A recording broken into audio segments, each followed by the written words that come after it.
পৃথিবীতে সবচেয়ে নরম জিনিস হচ্ছে মানুষের মন। এটা ভাঙতে কোনো হাতুড়ির প্রয়োজন হয় না, শুধু মুখের কয়েকটি অবিরত বাসই যথেষ্ট। কেউ যদি অবহেলা করে, দোষ তার নয়, দোষ তোমার নিজের। কারণ তুমি তাদের থেকে বেশি আশা করে ফেলেছ।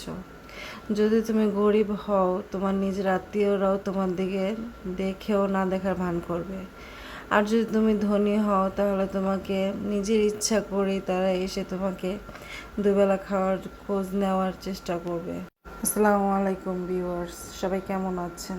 আশা করি সবাই ভালো আছেন। আমরাও আলহামদুলিল্লাহ ভালো আছি। আজকে আমরা গিয়েছিলাম বিমান বাহিনী জাদুঘরে। সেখানে গিয়ে তো হুর অনেক খুশি, অনেক বলতে অনেক খুশি। সে তো তার বাবাকে 1 মিনিটের জন্য ছাড়ে না, ওর বাবাকে অনেক অনেক ভালোবাসে। তো ওখানে গিয়েও অনেক এনজয় করছে। এর রাইডগুলো বাচ্চাদের রাইডগুলো বেশি ছিল না, তো ও বেশি রাইডে উঠতে পারে নাই। বড়দের রাইড ছিল, এখানে বাচ্চাদের অ্যালাউ করতেছিল না, তাই ওকে একটা প্লে জোনে নিয়ে গিয়েছিলাম। আর ওর বাবা তো হাঁটতে হাঁটতে হাঁপায় গেছে, বলতেছে যাতে তোমরা যাও, আমি যাব না, আমি এখানে বসি। তো ওকে বাইরে বসে রেখে আমরা গেছি ভিতরে। তো আজকে আমার মেয়েটাকে এত হ্যাপি দেখে আমিও আজকে অনেক হ্যাপি।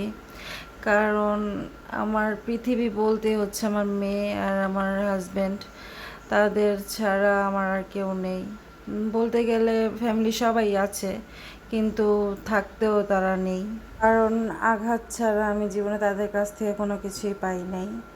কোনো অভিযোগ নেই তাদের উপর আমার, শুধু অভিমান ছাড়া। আর আমি কখনো কোনো কিছু তাদের বলবও না।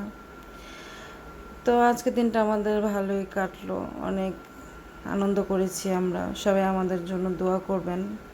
আর আমাদের ভিডিও যদি আপনাদের ভালো লেগে থাকে, তাহলে একটু লাইক, শেয়ার, কমেন্ট করতে ভুলবেন না।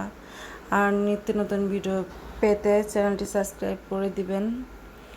এখানে হুর খেলনার দোকানে ঢুকেছিল, তো বিভিন্ন ধরনের খেলনাও নিয়েছে, তারপরে আইসক্রিম কিনলো।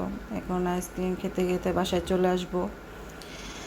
তো আজকে ভিডিওটি এ পর্যন্তই। সবাই ভালো থাকবেন। আসসালামু আলাইকুম।